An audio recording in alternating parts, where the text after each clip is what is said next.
Əziz 5-cilər, bu videoda sizə 36-cı mövzunu izah etməyə çalışacağam. Əgər bu videolar sizə il ərzində yararlı olubsa, hal-hazırda 4-cü sinifdə oxuyan uşaqlara məsləhət görə bilərsiniz ki, bu videolara artıq yaydan etibarən, tətildən etibarən sistemli şəkildə baxsınlar ki, sentyabrda daha yaxşı nəticə göstərsinlər. Bu video izahda, yəni bu video dərsdə isə sizə maraqlı tapşırıqlar hazırlamışam sonda. Ona görə də dərsə sonuna qədər baxmağı unutmayın. Ümumiyyətlə, tarixin atası kim hesab olunur? Tarix elminin əsasını Yunan alimi Herodot qoyub. Hətta bəzən tarixi yaxşı bilən insanlara Herodot deyə müraciət edirlər. Abbasqulu Ağa Bakıxanov isə Azərbaycan tarixinin atası sayılır. Bəyəm, Abbasqulu Ağa Bakıxanovdan qabaq tarix əsərləri, tarix kitabları yazılmamışdı ki? Təbii ki, yazılmışdı. Amma nəyə görə məhz odur Azərbaycan tarixinin əsasını qoyan şəxs? Ona bu mövzuda cavab tapacağıq. Abbasqulu Ağa Bakıxanov Bakı xanları nəslindəndir. Baxın, Bakıxanov.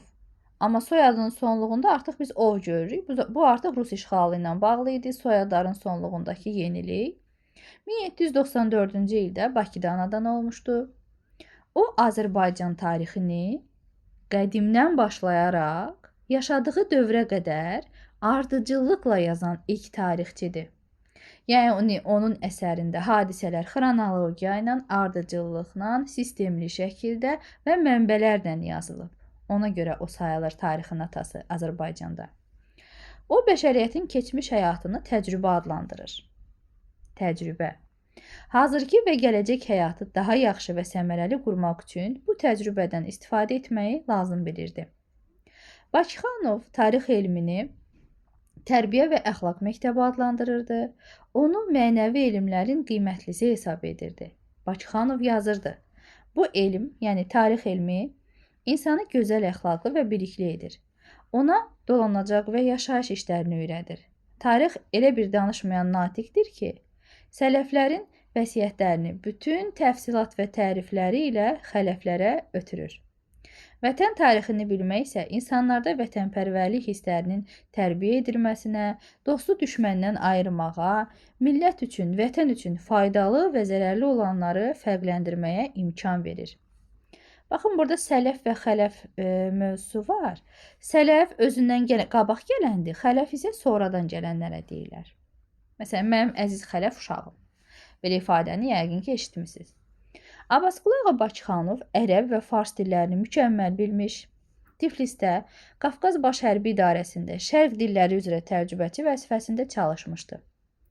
Tiflis mühiti, Avropa, Rus şair və ziyalıları ilə görüş onun dünya görüşünə müsbət təsir göstərmişdi. Dövrünün görkəmli, maarifpərvər yazıçılarından olan Bakıxanov Qüdsi təxəllüsü ilə də şeirlər yazmışdı. Bakıxanovun dil, coğrafiya, astronomiya, tarix, məntiq, psixologiya və sair elmlərə aid əsərləri var. Bu nəyi göstərir? O, ensiklopedik biliyə malik bir alim idi. Yəni, hər tərəfli. Alimin ən böyük elmi əsəri Gülüstan-ı İrəm əsəridir. Müəllif bu əsəri yazarkən müxtəlif mənbələrdən istifadə edib. Əsər həm Azərbaycan, həm Dağıstan xalqlarının tarixinə aiddir. Burada Azərbaycanın qədim dövlətlərindən tutmuş 1813-cü ilə qədər hadisələrdən danışır. Nəyə görə məhz 1813? Çünki 1813-cü ildə Gülüstan müqaviləsi ilə Azərbaycan torpaqları Araz çayı sərhəd olmaqla Rus və Qacar arasında bölüşdürülmüşdü. Gülüstan-ı İrəm əsəri Azərbaycan və Rus dillərində nəşr olunub.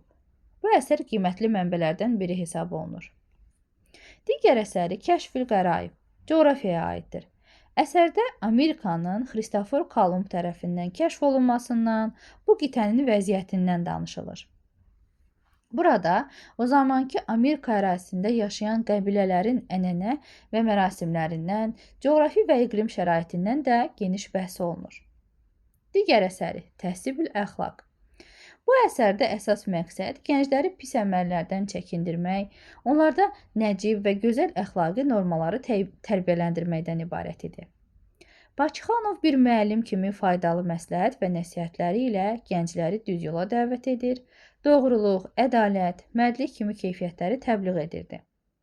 Uşaqlarda nəcib xasiyyətlərin yaranmasını təbliğ edən belə nəsihətlər bu gün də aktualdır və öz əhəmiyyətini itirməyib. Maarifpərvər Ziyalı Bakıxanov Azərbaycan uşaqlarının müasir təhsil alması üçün Bakıda məktəb açmaq istəyirdi. Bu məqsədlə layihə hazırlasa da onu həyata keçirdə bilmir.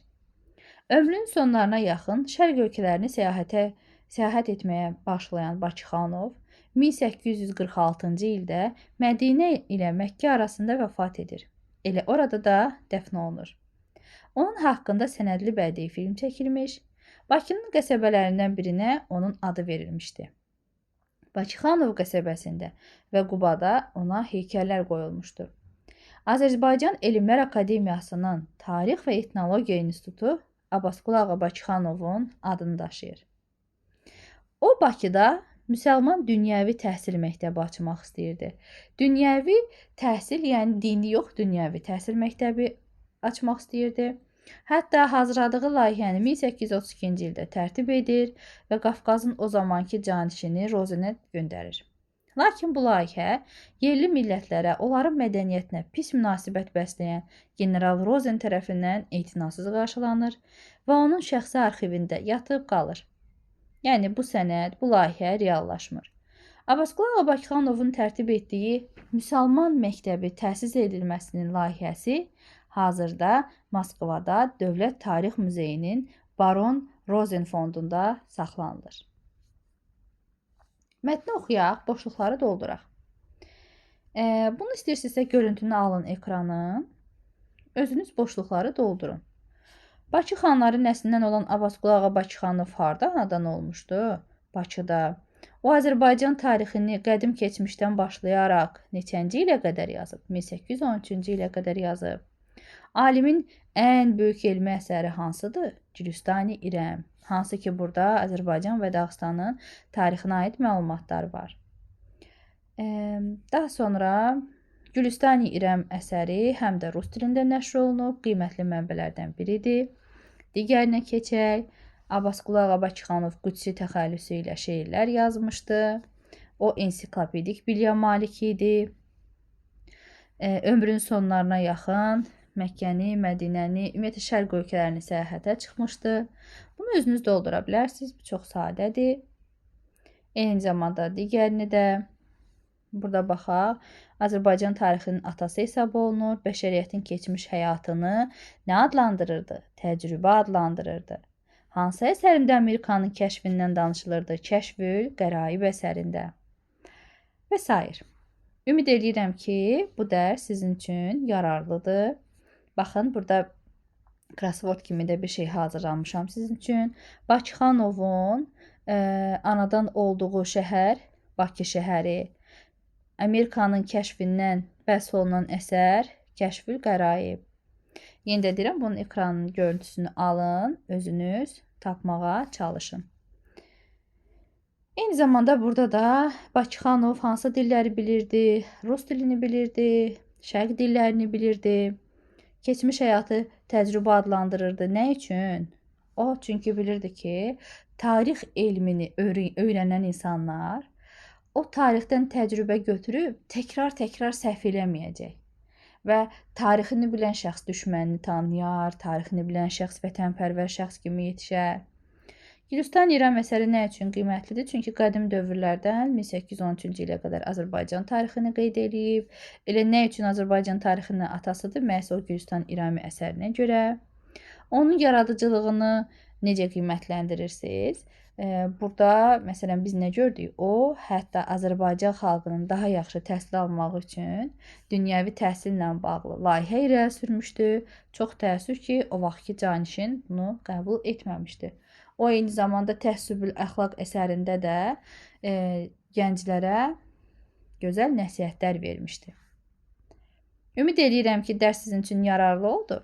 Sadəcə biraz daha sürətlə izah etdim ki, vaxtınız çox getməsin. Bir dəfə dinləyib kitabdan təzədən özünüz oxuya biləsiniz. Növbəti dərs izahlarında görüşənədək.